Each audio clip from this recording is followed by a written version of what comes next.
Additional aids and services are available to individuals with disabilities. To make such a request, please contact us by email, by clicking the Help tab in the PD portal, or at pdportal@tamu.edu, by phone, including Relay Texas at 1-800-441-7323, or in writing to Train PD, PD Portal Support, 4477 TAMU, College Station, Texas 77843. Both a transcript and accessible document of the content presented in this webinar can be found as resources in the course description. Click on the blue links under Course Resources in the description. When a link is clicked, a new browser window will open.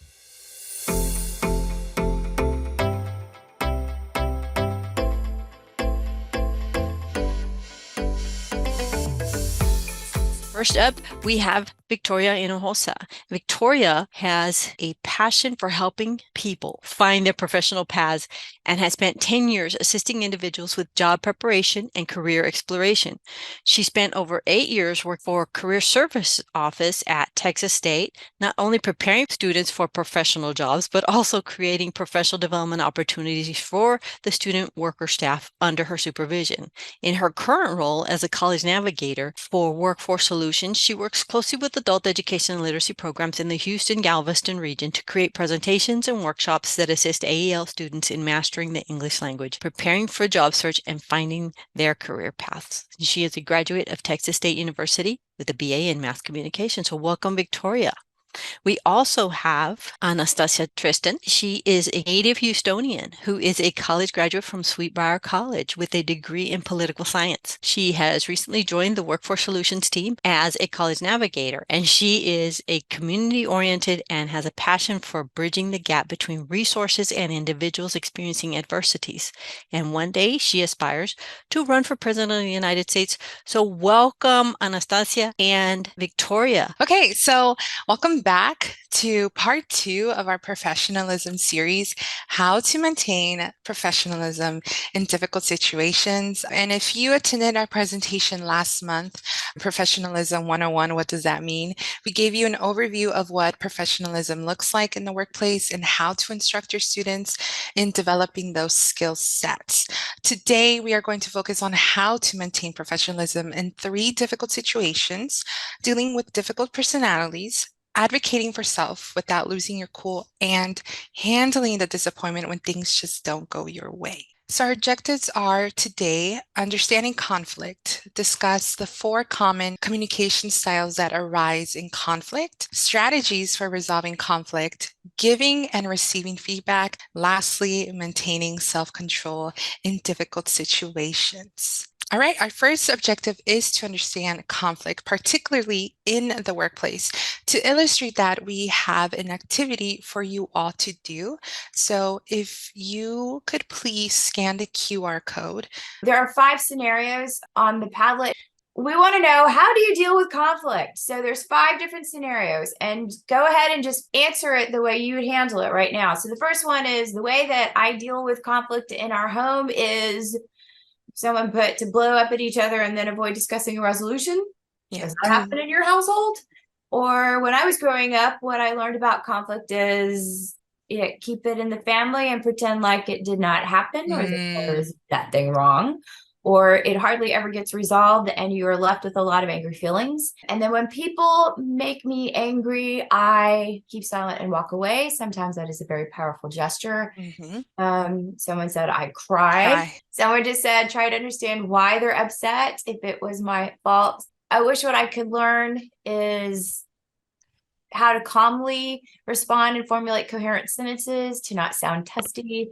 And then the last one is, the best way to handle conflict is to communicate, stand your ground, and fight back. When I was growing up, what I learned about conflict is verbally usually, and if too upset, I also cry. I also cry. I will admit that. I do. When I get angry, I do cry.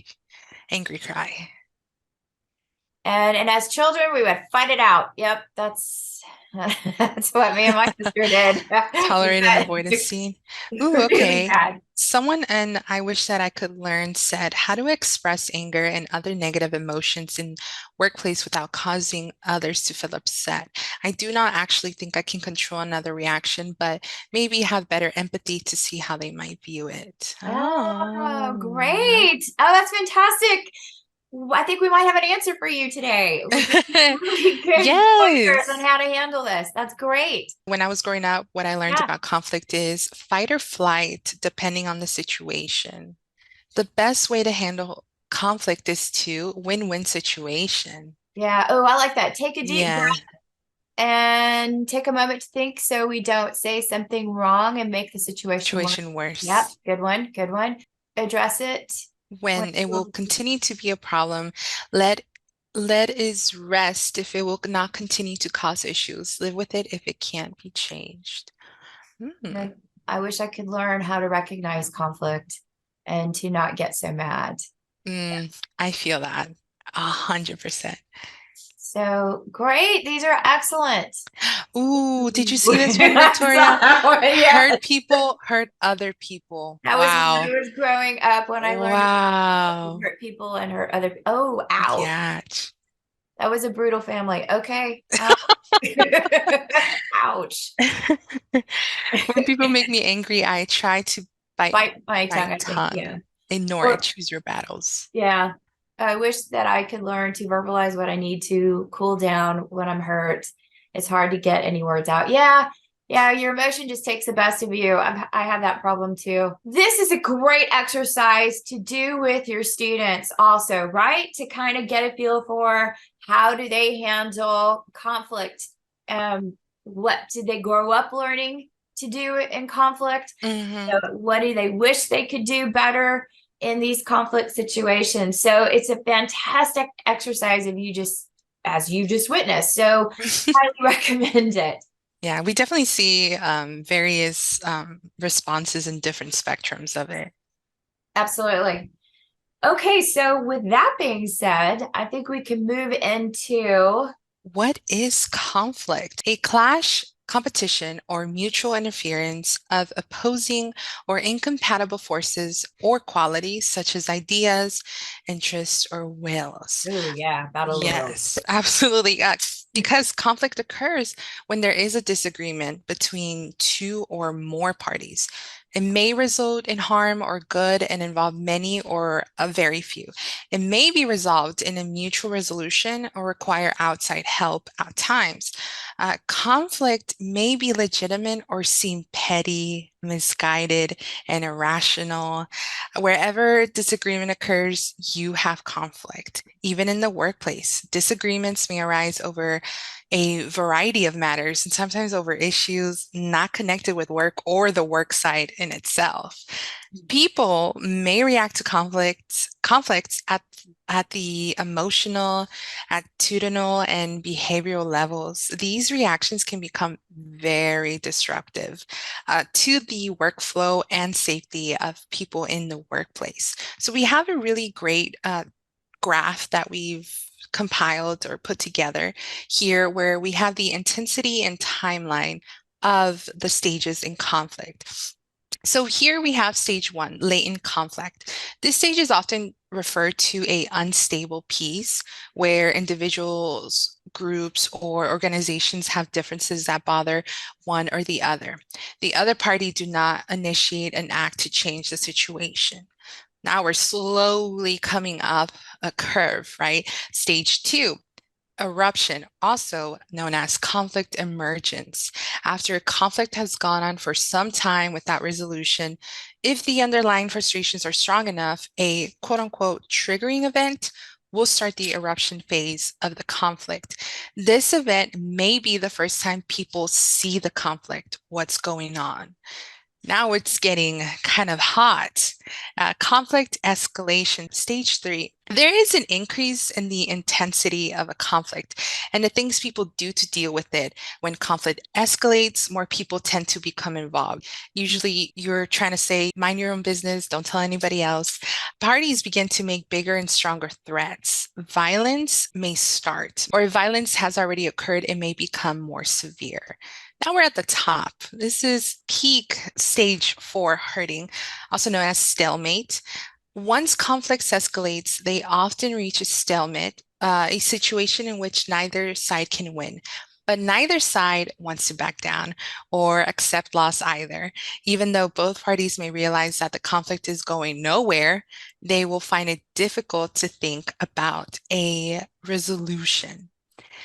Now we're slowly going down this de-escalation negotiation where parties are becoming involved. Unfortunately, de-escalation involves changes within each of the parties involved in the conflict and may require assistance of a third party. In most cases, de-escalation does not happen until the parties have reached a prolonged stalemate where both sides see that they are being harmed by continuing the conflict. Once they realize this, they are more likely to be willing to negotiate. So once started, de-escalation moves slowly and requires much effort. Many small steps must be taken before bigger steps can be taken and are usually coordinated by a third party. We finally reach the bottom of our stages in conflict, which is dispute settlement and the post-conflict peace building. Stage 6, peacemaking. A peaceful solution can happen in a conflict when most or all of the underlying causes of the conflict are finally satisfied. The conflict may be resolved permanently. If some of the grievances are not addressed, the conflict may be settled for the time being, but may develop again later as grievances become significant. And so, based on our research, we found 3 areas of common causes in the workplace, that being interest, rights, power. Conflicts over interest affect what people want or need to receive in the workplace. These types of conflicts run from general treatment in the workplace to more specific concerns such as assignments, evaluation, scheduling, promotion, and pay. I'm going to ask you all, can you think of some examples of this type of conflict in the workplace that you might run into or examples you've experienced that may involve interest? Garrison says conflict of how to go about handling a project. Excellent. Yeah, more like Yes. opinions. Ideas. Or That's a good one. ideas. Yeah. Here's another one from Evangelina said extensive workload. Amy Brooks said responsibilities. Elizabeth Bohan said not in current position, but past jobs, conflict about what priorities to set. Very good. Oh, that's a great one, actually. Alyssa Mapp said project preferences. Very good. And Michelle Rickman says scheduling accommodation being made or not being made based on individual managers. From there, we move on to our rights. Today, workers enjoy a host of legally protected rights. These rights result from a variety of sources, laws, regulations, and court decisions. In addition, organizations do establish their own systems of eternal rights through policies, procedures, or contractual agreement. For example, policies regarding dismissal, the application of progressive discipline, and the rights of employees who are being disciplined. What are some other areas of conflict that may arise regarding rights? Mike Stein says work assignments. Alyssa Mapp says notification of sick leave. I was also thinking being passed on a promotion. Yeah. Maybe it was due to some kind of, I don't know, age discrimination or some kind of discrimination where a protected class is violated. But MFLA, I think that's what Alyssa is referring to. And that does happen also. You're right. Yeah. Just being discriminated against. I know. Yeah. Age capabilities, Carly, good one. And I've also heard, I've got a friend that works retail and she had her folks got all in a tizzy because they couldn't take their breaks. They couldn't get their 15-minute break. And it's like, your retail, your cashiers, sometimes you just don't get a break. And then they weren't taking just 15-minute breaks. They were taking 20, 30-minute breaks. And that was on the clock. And you're like, I don't think you understand what that means. So that's a really good example. The last one is power. Many times in the workplace, conflicts involved a test of power. Even the use of power can cause conflict. Who has it, right? When should it be used? How should it be used? Can you give me some examples when conflict arises over power? So I'm sure we've experienced someone in power definitely taking advantage of certain aspects in our... Yeah, or flexing that power to get their way, using your title to take advantage, not wanting to follow directions. Not wanting to follow directions. Using a team leader. Okay, as a manager, I've had employees who buck my authority, challenging decisions and not performing as they should. Yes. Carly playing favorites. Amy Brooks saying favoritism. Yeah. Favoritism. I love that one. Or Yeah. oh, that's not my job. Okay, yeah. Nepotism. Good one. Nepotism. Yes. Also, people who don't take accountability. Daryl says his favoritism against the law. Really? No, it's not, but it does cause issues. It could lead to it. Daryl says, yeah, I'm sorry. And then the one before that was being trained by someone that thinks that they are entitled. Yeah. And Entitlement. Cultural differences and incompetence. Yeah. And with that, we come across different personalities. So we're going to discuss dealing with difficult personalities. We have 4 common communication styles that do arise in conflict. So we have this diagram right here. As you can see on the outer of the box, on the left side, low consideration of others, we have high openness of communication, high consideration of others, and low openness of communication. Where on the top left, aggressive, win-lose situation. On the other side, assertive, win-win situation for both parties. Then we have passive-aggressive, which is one that I actually like to talk about, and we will get to that one, which is a lose-lose situation. Finally, we have passive, lose-win situation. You will see the kind of individuals we do come across. Aggressive individuals may be bullies. Passive-aggressive individuals are petty individuals, quote unquote mean girls. Mean girls, yeah. Have this high school aura still in that. Passive individuals, very indirect, but assertive individuals using they're doormat, using I statements. They don't put them in the defensive. This is a passive. An individual who's passive avoids eye contact, doesn't really participate in a group. The one I really want to point out is not speaking up for yourself. It's a yes man, actually, just saying yes to everything. They're not considerate of their own feelings. They feel uncomfortable, uneasy, anxious, agrees with others to avoid conversation or confrontation, even though a conversation can be positive or confrontation can be positive, having difficulty making decisions as well.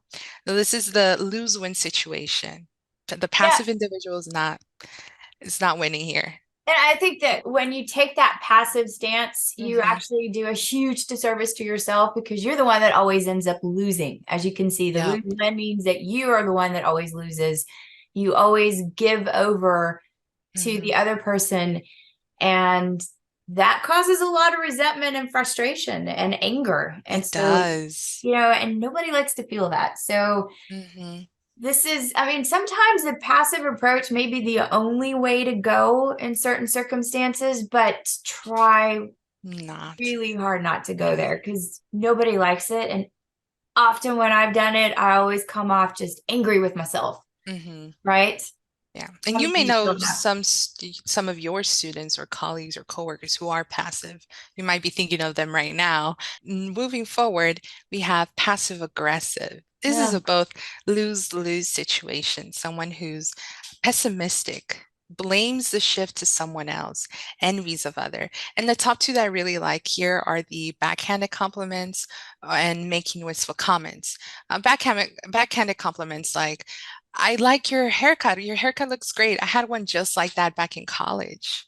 Whoa, like what is that? Is that additional? What is that supposed to mean? It kind of is like, what? We have making wistful comments. Oh, I wish I could buy a house like yours, but I don't make as much money as you do. Like, okay. Okay, well, there. They have resentfulness towards the success of others. It's very, again, how we were saying, there's a slang term of passive aggressive people called mean girls. So you kind of get the picture of that.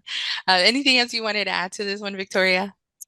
No, but unfortunately I have a lot of experience with the passive aggressive. It's kind of how I grew up. And, we had a lot of that in my household. So unfortunately I'm very familiar with this. Yeah. And like it says, it's a lose-lose because, again, using sarcasm to Communicate. underhandedly state that you're mad. You're not being honest and upfront with the fact that you're upset, you're mad, you don't like the way things are going, and you're still afraid to state what it is that's upsetting you and what it is that you need, because maybe you're afraid of losing that relationship, losing that respect, losing something. And so it's a bad boat to be in. And if you were probably raised in a household with individuals with these kind of communication styles, it definitely affects your viewpoint now as an adult, and how we did our palette activity earlier and how we deal with conflict and your self-esteem too. Yes. You know, that really just jeopardizes your self-esteem as well. So don't blame yourself if that's what you grew up seeing. But there's hope. There's hope. There is hope. You can overcome this. There is hope. So we have assertive next. They speak honest, directly, and openly. One that I absolutely love. They set good personal and professional boundaries. That's what sets passive aggressive and aggressive individuals, because they have these boundaries and they're not going to let anybody cross them. They're like, nope. No, they're not afraid to say no. Absolutely. They deliver a message clearly using a firm tone of voice. It's not a condescending tone of voice. It's not like an unsure kind of tone of voice. They take the charge, but they're also empathetic and helpful. That's where the emotional intelligence comes into play when someone is assertive. I know people who are very assertive, very direct, and they can cross over and sound very aggressive.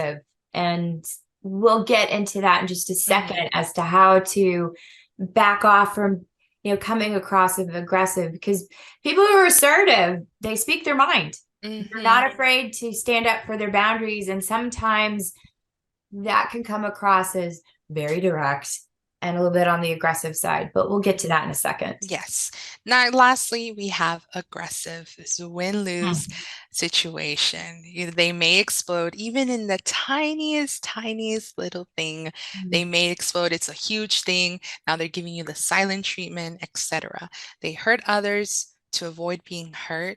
They act judgmental. They stare, close body language. Wants to be in control, wants to be in charge, to take control of others, just to be control of others, not because they have the leadership skills or empathetic skills, just because they want to be in control. They're aggressive with their behavior. And we want to showcase you actually this chart right here where we have, and you can take a picture of these scenarios and use it with your students. We talk about the various responses to a scenario. So the first one, a friend shows up late to a movie you really wanted to see, causing you both to miss it. And we have our aggressive response. You're always late and never think about anyone else but yourself. We have our passive response. It's fine. I didn't want to see it that much anyway. I know you have a really good one for passive aggressive. Passive aggressive would be something like, oh, it's fine. It's not like I've been talking about going to see this movie for 2 weeks, but but whatever, it's fine. Yeah, exactly. But as you can see, in assertive response, they are using those I statements. I'm really disappointed we missed the movie because I really wanted to see it. Next time, I'd like us to pick up time that works better for your schedule. Let's do one more. Let's do the last one. A friend expects you to pay for dinner for the second time in a row. Aggressive response. I always have to pay for you. All you ever do is take. Ooh. That's, Oh, that's rough. Yeah, passive response, I've got it, don't worry. What if they really don't got it? What if you just set them into the negatives in their bank account, the right? Passive aggressive person would say to that, like, don't worry, I got it. I just won't eat dinner tomorrow. It's all right. I'll just have air for dinner. Eat air for dinner tomorrow. Or sleep. Don't worry about it. I got you. Right. I just won't eat tomorrow. Yeah. Yeah. And assertive response, it frustrates me that I am paying for dinner again because I have been running low on cash. Next time, I'd appreciate it if you paid for us. And they're not being disrespectful. They're not being rude. They're setting a boundary because they are taking themselves into consideration. And so with that, we are going to discuss the assertiveness and not aggressiveness. Right. So From here, we want to talk about how to advocate yourself with dignity and confidence, going back to how to advocate for yourself without losing your cool. And so assertive behaviors, when you're assertive, that allows you to, again, assert yourself, state what it is that what your issue is, and do it with dignity and confidence. And so here's some of the proven benefits. We go to the next slide. We can talk about some of the proven benefits of assertive communication. Number one, right there, greater self-awareness and self-confidence. And so when we do that, and I think of people like, I don't know if everybody remembers Jackie Kennedy. I don't really, but I remember the stories of Jackie Kennedy and how she was always full of grace and diplomacy, and she could just charm you and actually, put you in your place, but do it with such charm and grace that you didn't even realize, like, oh, it was like afterwards, I'm like, oh, ew, okay, yeah, need to work on that. So that's what I aspire to. But with being assertive, that positive self-image, a higher self-esteem, because you have that confidence, you're looking for solutions also. You're no longer worried about the emotional stuff. And I think that that's the other beauty about being assertive is, again, I think with everybody else, they're so wrapped up in their emotions and what they're feeling at that moment that it's really hard to extricate yourself from the emotion and think objectively and look at how do I pull back and deal with it. But when you practice assertiveness, you have that opportunity and you have that practice in being able to find those positive solutions instead of being confronted with your own emotion and being stuck here in your emotion. And then again, also that leads to more respect for others' opinions and viewpoints, that greater self-control. You can have more self-control. Yeah. And we will talk about that later on too. Exactly. And that brings more effective communication skills and the increased ability to avoid interpersonal conflicts. And another big one, reduced anxiety and depression, because if you are not being able to be heard and feel like you're being heard and state what it is that the problem is and resolve it, then if it's not resolved, that causes depression and anxiety. The last two, reduced likelihood of being exploited or coerced, and then you develop stronger relationships. People respect you because you're going to be honest and you're going to be upfront. And then they also know that that's what you demand from them in return. And so they're going to respect that. Here on our next slide, we have strategies for resolving conflicts. And this is a really good diagram to help your students start to really understand assertive behavior. I honestly wish I had something like this when I was working with my college students, because that was one of those issues that I know a lot of young adults don't really have a grasp on. So the first step, of course, is identify the problem. Identify the person that you're having trouble with and determine the specific behavior or attitude that is bothering you and how frequently it occurs. And then secondly, look at the relationships. So this is when you want to look and see, how does this person treat other people? Are they treating everybody the same way? Is it just you? How do they interact with other people? And then maybe figure out, okay, if you're seeing a pattern, try to understand, what makes this person do this? What's going on here? This person is blowing up over little minute details. Is there a deeper insecurity issue here? And maybe what's going on? You have to kind of figure that out. And once you're able to kind of piece it together, then you understand what you're dealing with. And then from there, you can start to understand where they're coming from and then maybe move towards possible solutions. So the next step would be determine the costs. How does the behavior affect others? Is it causing people to lose morale? Does it affect productivity? Does it make everyone uncomfortable? If no one is affected by the person's behavior, then the behavior should be ignored. And maybe that's a good opportunity for you to sit down and figure out, why does this person trigger me? What is it in my past, right? So it's a great opportunity to self-reflect. But if it is affecting everybody else and it's not just you, then the next one is plan and approach. Once you identify that the person's behavior does affect you and others, you need to have a discussion with the person. So here's where role playing in your classroom really comes in handy to help practice this concept and help people develop strategies or Or role play, how would you approach someone? How would you talk to them about this situation? It's awkward. If you don't have this practice, if you weren't raised with this, and it's a little awkward and it's scary when you actually put yourself out there, make yourself vulnerable and talk about your feelings and bring somebody else, call someone else on the carpet, as we like to say. It gets a little scary. And it's that approach that probably needs some guidance. And as instructors, this would be a great opportunity to really help guide people figure out how can you navigate through this? So one of the ways to do that, of course, when you're talking to someone and when you're actually confronting the behavior, is you want to describe the behavior in a non-accusatory manner. Explain why it bothers you. Use I statements. So for example, today during the meeting, when I was talking about the budget and you interrupted me before I had finished my sentence, I really felt cut down. So you're taking responsibility for your feelings. And that's something that we have to stress. I have a really good friend who works retail and she's in a team lead position. And so she's training people and she is very direct. Ooh, that girl is direct. Sometimes her assertiveness can come across as aggressive. And she was describing what she was saying to one of her colleagues. And I said, okay, I appreciate your assertiveness and your directness, but you need to step back a little bit. Instead of saying you're lazy, you might want to turn around and say, okay, I see by your attitude that I may be boring you. I may be telling things that you think you already know, but I'm trying to train you. And your attitude is showing me that you don't really want to hear it. So if that's the case, I'll leave you to it and you can figure it out on your own. When doing that, you become very specific. You're stating what you want, which is number 6. Be clear about what it is that you want.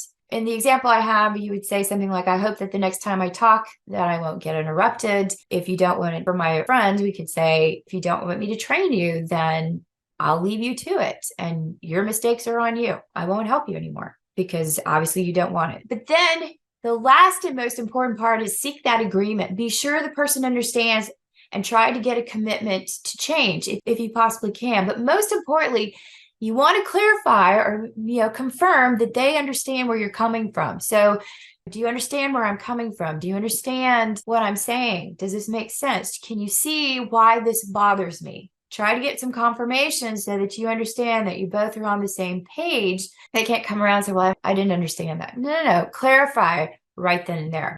So on the next screen, we have some scenarios that you can use in the classroom. You might have your own one, but here's an example with this student here. So dealing with the backstabber. Yeah. So Trey's determined to get ahead. He befriends you and appears to be friendly and open. However, his real motivation is to get you to reveal information about yourself that he can use against you. He gossips and spreads little tidbits about everything from your work habits to your personal life that are twisted versions of the truth or outright lies. So take your students through those 7 steps and, play it out and get them to see how would they handle this, without, wanting to just haul off and hit them or, slash their tires later or something Right. like, one of those more passive aggressive moves. Find ways to role play with them and work on this. If you weren't raised with this, then it can be a little bit difficult. And we want people to get more comfortable with it because, again, this also goes towards developing that emotional intelligence. Okay, so from here, another one that we want to address is how to give and receive feedback, because this is also important. So from here, okay. Oh, here we go. So the do's on this one are, I think you could go to the next one. You're right. Okay, you're on the right screen. Sorry. No, there you go, do's. Okay, so the do's. So again, like we said before, describe the behavior which bothers you. So for example, it bothers me when you finish my sentences. Talk to the person right when the things come up. Don't wait until things are likely to have been forgotten. So address it as soon as you possibly can. If you wait a week, then they're not going to remember what you're talking about. And meanwhile, of course, you've been festering over this for a long time. And then by the time you sit down and talk to them, you're frothing at the mouth, right? So try to address it as soon as you possibly can. And of course, use I messages. Own your feelings. So I feel bad when you finish my sentences for me.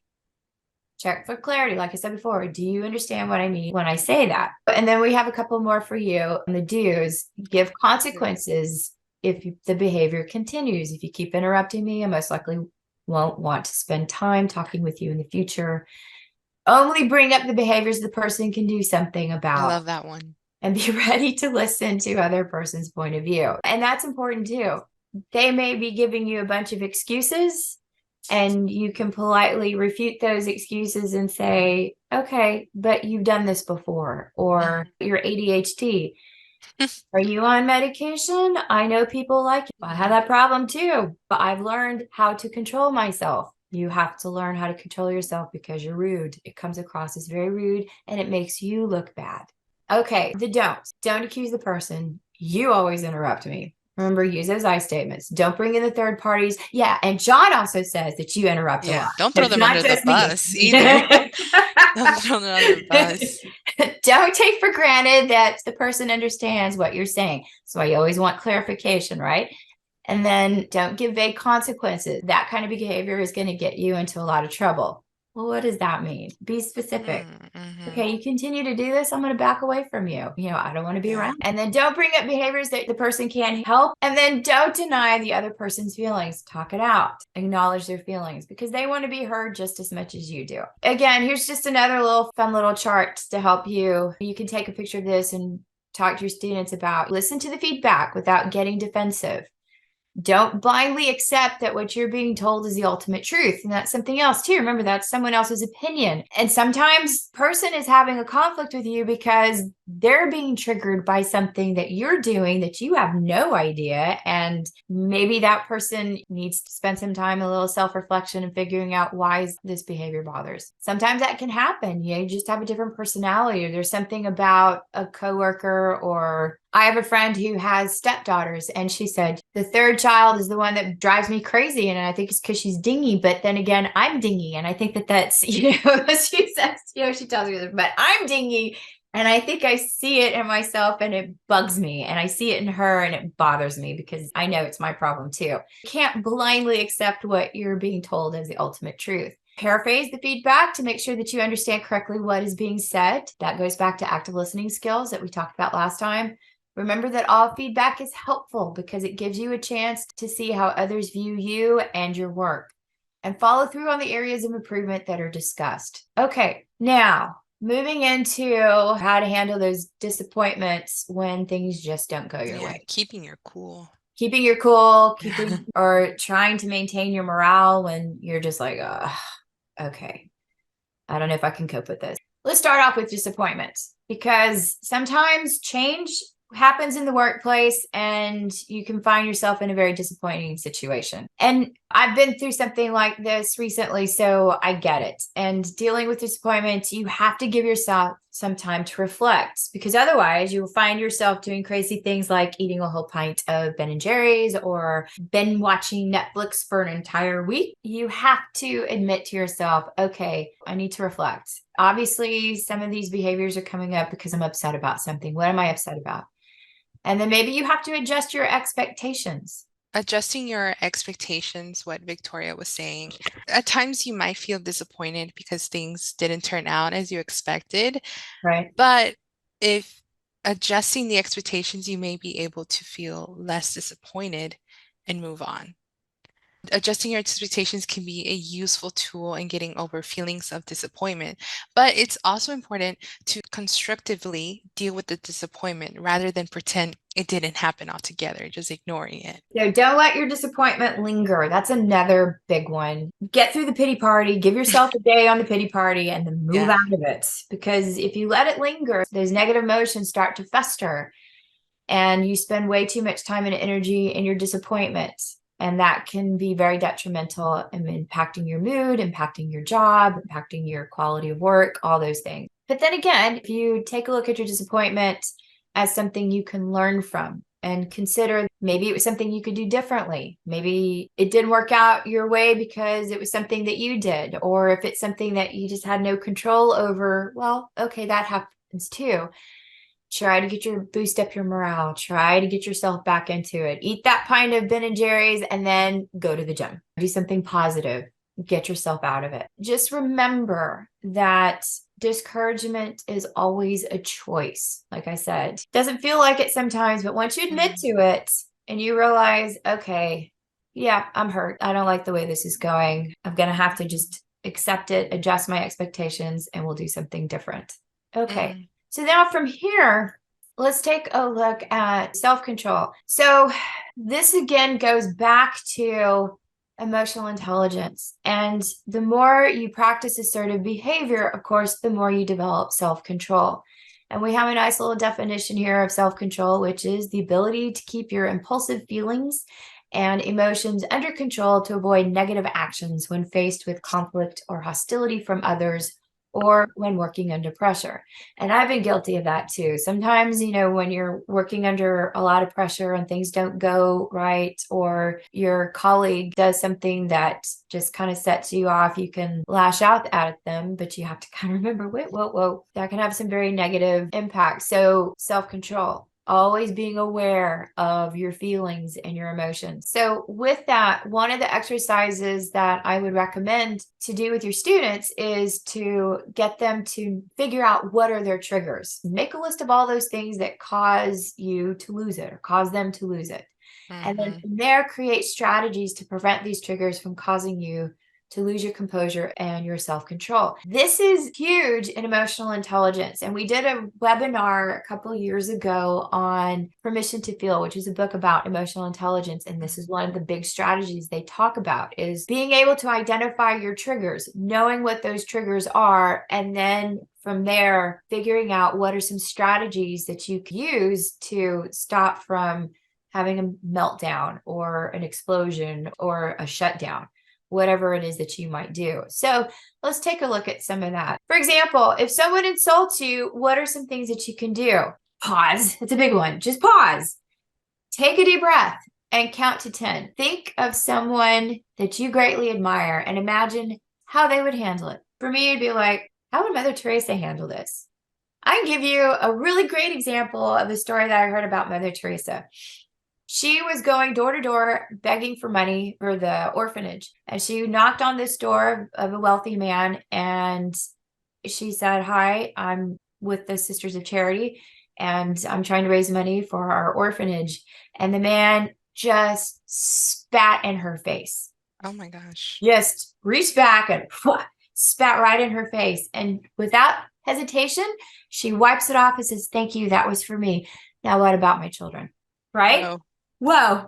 Okay, That's a lot of self-control. That's a lot of self-control. And you know what? The guy was like, oh, wow. Wrote a big fat check. That's my hero right there. How she's able to compute humility, said, okay, I accept that. Now, what about my children? She didn't get angry, didn't get frustrated, and she was very focused. Another thing you can do is imagine your best self. How would you really want to react in that situation? How do you see yourself? Imagine your best self and how in this very weird situation, or someone has just insulted you, should you respond? Would your best self respond? And these are some things that, exercises that you can do with your students as well.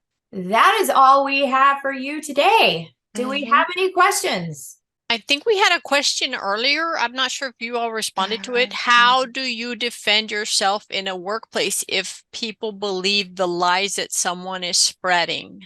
In my opinion, I would say do the work. Just keep doing your work.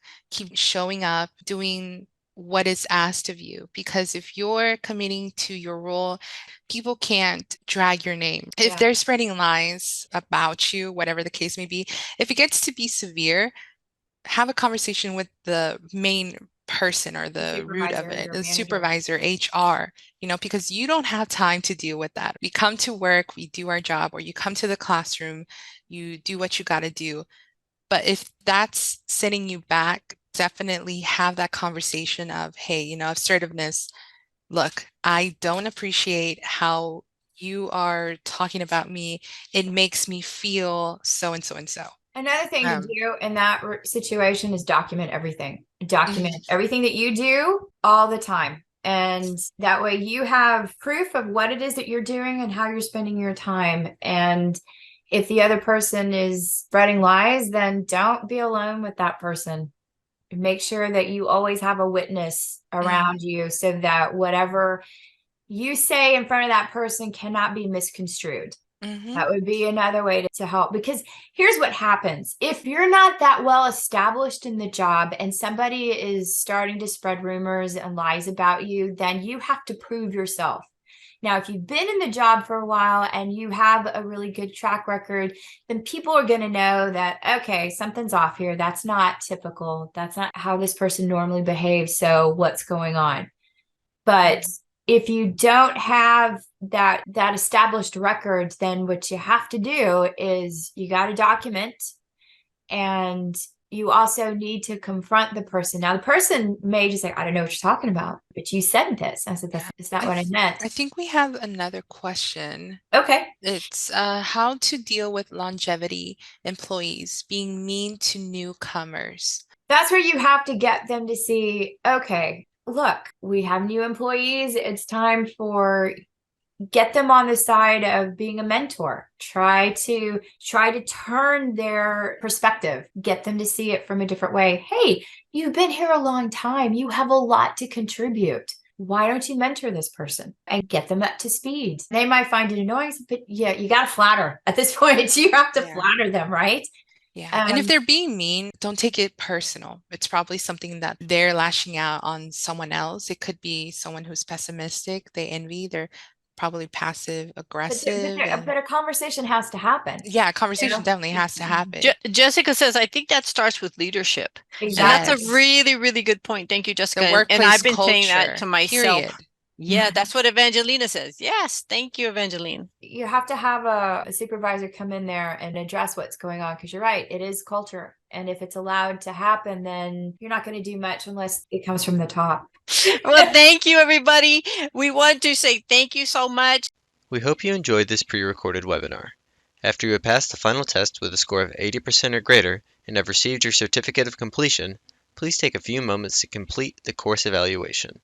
Participant feedback helps Train PD at TCAL continue to provide high-quality professional development. To leave a course feedback, please go to the completed portion of your transcript. To do this, hover over the My Learning tab and select View Your Transcript. Click on the drop-down arrow next to the word Active and select Completed. Then, click Evaluate in the drop-down menu next to the course you just completed. Please note that your feedback is greatly appreciated.